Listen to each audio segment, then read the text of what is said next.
கோயில் வந்து சேலம் மாநகராட்சி சூரமங்கலம் மெயின் ரோடு பள்ளப்பட்டி முனியப்பன் கோயில் தெருவுன்னு இந்த கோயிலுக்கு பேர். இந்த கோயில் பேர் வந்து முனியப்பன், அதாவது 11 முனியப்பன் இருக்கிறாங்க. குதிரை 4. இது வந்து பழமை வாய்ந்த கோயில். 400 ஆண்டுகளுக்கு முன்னே வந்து இது பெரியவங்க ஊர் கவுண்டர்லாம் செஞ்சாங்க.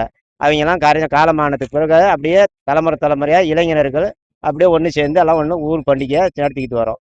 இதில் வந்து யாரும் வந்து வேற்றுமைலாம் கிடையாது, ஊர் பண்டிகை. அதனால 400 ஆண்டுக்கு பழமை வாய்ந்த கோயில். இதில் வந்து என்ன அம்சம்னாக்கா, இந்த கோயிலுக்கு வந்து வெளியூர்லேருந்து வரவங்களுக்கு அதிகமான வேண்டுதலை நிறைவேறுது. குழந்தை பாக்கியம், கடன் பிரச்சனை, எல்லா பிரச்சனையுமே தீருது. அதனால இந்த கோயிலுக்கு வந்து தை மாதம் 4வது வாரம் இதில் பண்டிகை. இந்த பண்டிகைங்கும் போது எல்லாருமே சிறப்பாக கொண்டாடுவோம். இது வந்து எட்டுப்பட்டி கிராமம்னு சொல்லுவோம். அதனால இந்த ஊருக்கு வந்து ஒரு சிறப்பான கோயிலுனாக்கா பள்ளப்பட்டி முனியப்பன் கோயில்னு சொல்லுவோம். அதுதான். இந்த நேர்த்திக்கடன்ங்கிறது வந்து ஆடு கோழி இதெல்லாம் நேர்த்திக்கடன் கொடுப்பாங்க. அதை வந்து வாரிசத்தில் ஒரு நாளைக்கு. மற்ற நாளும் வந்து ஞாயிற்றுக்கிழமை எந்த நாள்னு கணக்கு கிடையாது. ஆனால் அது அமாவாசையில் வந்து சிறப்பு பூஜை, ஒவ்வொரு அமாவாசைக்கும் சிறப்பு பூஜை நடக்கும். வேண்டுதலை வச்சிருக்கிறவங்களுக்கு நிறைவேறும். அதில் எல்லாத்துக்குமே இதில் வந்து இந்த கோயிலில் வந்து ஒரு நல்ல பரிகாரம் உண்டு. இந்த கோயிலை நாடி வந்தவங்களுக்கு எந்த ஒரு குறையும் கிடையாது, நல்லபடியாகவே இருக்கிறாங்க எல்லாருமே. இதில் வந்து ஊர் பொதுமக்கள், எங்களை போகிற எல்லா இளைஞர்கள், பெரியவங்க எல்லாம் சேர்ந்து இந்த கோயிலை எடுத்து கட்டி நாங்கள் பண்டிகை கொண்டாடுறோம்.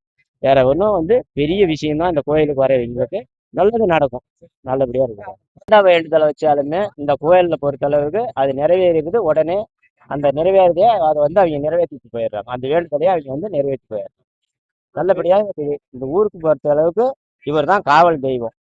எங்களை பொறுத்தளவுக்கு இவர் தான் எங்களுக்கு குலதெய்வம் மாதிரி. பக்கத்துல சமயபுரத்து மாரியம்மன், அதுக்கு அடுத்தெல்லாம் முருகன் பாத யாத்திரை.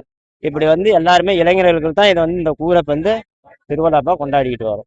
முனியப்பா நற்பணி மன்றம்னு பேர். ஊர் பொதுமக்கள் முனியப்பா நற்பணி மன்றம் ஊர் பொதுமக்கள் தலைமை தான். இதுல வந்து யாரும் வேற்றுமையும் யாருக்கும் கிடையாது. தலைவர், செயலாளர், பொருளாளர்லாம் கிடையாது. ஊர் பொதுமக்கள் முனியப்பா நற்பணி மன்றம் அப்படி சேர்த்துதான் நாங்க இந்த பண்டிகை வந்து நாங்க கொண்டாடிக்கிட்டு இருந்தோம். அப்ப வந்து ஒவ்வொரு நாளைக்கு ஒவ்வொரு நாள் தான் வருஷத்துல. இப்ப வந்து இளைஞர்களை தலையெடுத்த பிற்பாடு 5 நாள் கொண்டாடுறோம் எல்லாருமே. சிறப்பு அம்சம் இந்த கோயில். ஆர்கெஸ்ட்ரா நடக்கும், தெருக்கூத்து நடக்கும், கட்டப்பொம்மலாட்டம் நடக்கும், இளைஞர்கள் விளையாட்டு போட்டி நடக்கும், சிறுமுறைகளுக்கான விளையாட்டு போட்டி, சிலம்பாட்டம். இப்படி வந்து ஒரு 5-6 நாளைக்கு திருவிழாவை கொண்டாடுவோம். அன்னதானம் காலையில் நடந்துச்சுங்க. அன்னதானம் நடக்குது வருஷத்துல. ஒரு 500 பேர் 1000 பேருக்கு அந்த நேரத்துக்கு சாமி வரத்துக்கு ஒரு 11 மணி ஆயிரும். அது வரைக்கும் பூஜை நடக்காது. அந்த பூஜை நடக்கும்போது சாப்பாடு சாப்பிட்டுருவாங்க. அப்புறம் அந்த காப்பூச்சி முடிச்சுட்டு கிளம்புவாங்க. 3 மணிக்கு ஒரு சிறப்பு பூஜை இருக்கும். அது வந்து நல்ல பெரிய பூஜை. அது முப்பூஜைன்னு. அந்த முப்பூஜையில கலந்துக்கிறவங்களுக்கு நம்ம ஒரு நன்மை உண்டு.